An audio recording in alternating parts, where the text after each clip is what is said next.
Hello friends, আমার food junky চ্যানেলে তোমাদের প্রত্যেকে স্বাগত জানাই। আজকে আমি আবার এসে গেছি তোমাদের জন্য নতুন রেসিপি নিয়ে। So let's go.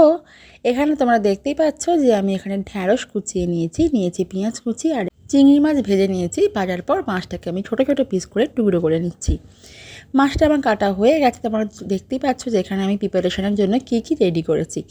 তো চলো এবার রান্নায় যাওয়া যাক। তোমরা প্রত্যেকে ঝটপট দেখে নাও এবং চটপট বানিয়ে ফেলো। আমাকে জানিয়ে দিতে ভুলো না তোমাদের কেমন লেগেছে। প্রথমে এখানে আমি ফ্রাই প্যানে কিছুটা পরিমাণে সাদা তেল ব্যবহার করছি।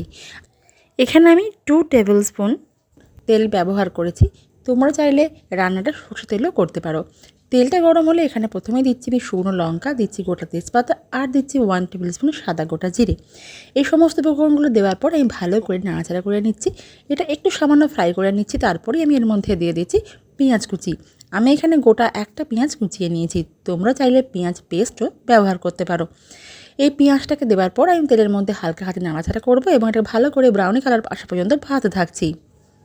এই পর্যায়ে এখানে আমি দিয়ে দিচ্ছি একটা গোটা কাঁচা লঙ্কা। ঝালের পরিমাণটা আমি সবসময় বলে থাকি, তোমরা তোমাদের ইচ্ছে অনুযায়ী বাড়িয়ে বা কমিয়ে নিও। সমস্ত উপকরণ ভালো করে নাড়াচাড়া করতে করতে আমি ভাজতে থাকবো। পেঁয়াজটার মধ্যে কালার চেঞ্জ হচ্ছে, তোমরা দেখতেই পাচ্ছ বন্ধুরা যে পেঁয়াজটা আমার ব্রাউনি কালার হয়েই গেছে। এবার আমি এই পর্যায়ে এখানে অ্যাড করে দিলাম আমার কেটে টুকরো করে রাখা ঢ্যাঁড়সের টুকরোগুলো। ঢ্যাঁড়সটা দেওয়ার সাথে সাথে আমি এটা ভালো করে তেলের সাথে হালকা হাতে নাড়াচাড়া করব এবং এটা এই পর্যায়ে মিডিয়াম টু লো হিটে রেখে আমি বেশ কিছুটা সময় ধরে এটাকে ভাজতে থাকবো। দেখতেই পাচ্ছ বেশ কিছুটা সময় ধরে ঢ্যাঁড়সটাকে আমি ভাজা ভাজা মতো করে নিয়েছি।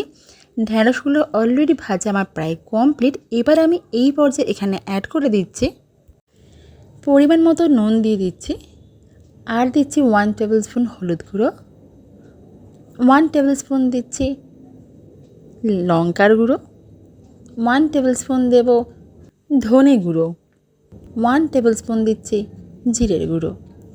এই শুকনো উপকরণগুলো দেওয়ার পর আমি এটা হালকা হাতে আবার বেশ কিছুটা সময় নাড়াচাড়া করছি। কিন্তু এই পর্যায়ে খেয়াল রাখতে হবে শুকনো মশলাগুলো যাতে কোনোভাবে পুড়ে না যায়। আমি এই সময় হিটটা মিডিয়াম টু লো হিটেই রেখেছি।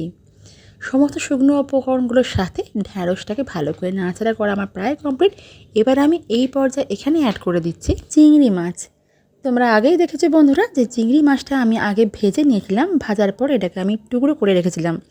সেই টুকরো করা মাছের পিসগুলো আমি এখানে দিয়ে দিয়েছি এবং সমস্ত উপকরণ ও সবজি সহকারে ভালো করে ওপর নিচে করে নাড়াচাড়া করছি এবং বেশ কিছুটা সময় ধরে আমি এটাকে কষিয়ে নিচ্ছি। এখানে উপকরণগুলো কষানো আমার প্রায় কমপ্লিট। আমি এবার এই পর্যায়ে এখানে অ্যাড করে দিচ্ছি হাফ কাপ পরিমাণে জল। জলটা দেবার পর আমি সমস্ত উপকরণগুলো আবার ভালো করে নাড়াচাড়া করে মিশিয়ে নিচ্ছি। জলের সাথে সমস্ত সবজি এবং মাছটা ভালো করে মিশিয়ে নেবার পর এটাকে আমি হাই হিটে ফুটতে দেব। রান্না হতে দেব 4 থেকে 5 মিনিট মতন। 5 মিনিট পর আমি ফিরে এসেছি বন্ধুরা। এবার এটাকে আমি আবার একবার ওপর নিচে করে ভালো করে নাড়াচাড়া করে নিচ্ছি। তোমরা দেখতেই পাচ্ছ যে আজকের রেসিপি আমার একদম কমপ্লিট। আমি এবার এখানে হিটটা অফ করে দিচ্ছি। তাহলে বন্ধুরা তোমরা দেখতেই পেলে যে আজ এই ঢ্যাঁড়স চিংড়ি আমি কীভাবে বানালাম। তাহলে তোমরা আমায় কমেন্ট করে জানাও তোমাদের কেমন লেগেছে। আর আমাকে এটা জানাতে ভুলো না তোমরা আমার কাছ থেকে নেক্সট আর কী কী ধরনের রেসিপি দেখতে চাও। তোমাদের যদি আমার এই রেসিপিটা ভালো লেগে থাকে বন্ধুরা তাহলে আমাকে প্লিজ লাইক করে দিতে ভুলো না। আমার নতুন বন্ধুরা আমাকে সাবস্ক্রাইব করে বেল আইকনটা হিট করে দাও আমার আপলোড করার নোটিফিকেশন তোমার কাছে আগে পৌঁছে যাওয়ার জন্য। আমি আবার ফিরবো তোমাদের জন্য নেক্সট আর নতুন কোনো রেসিপি নিয়ে। তোমরা সকলে ভালো থেকো, সুস্থ থেকো, আমার চ্যানেলের সাথে থাকো। আজকের মতো টাটা বন্ধুরা।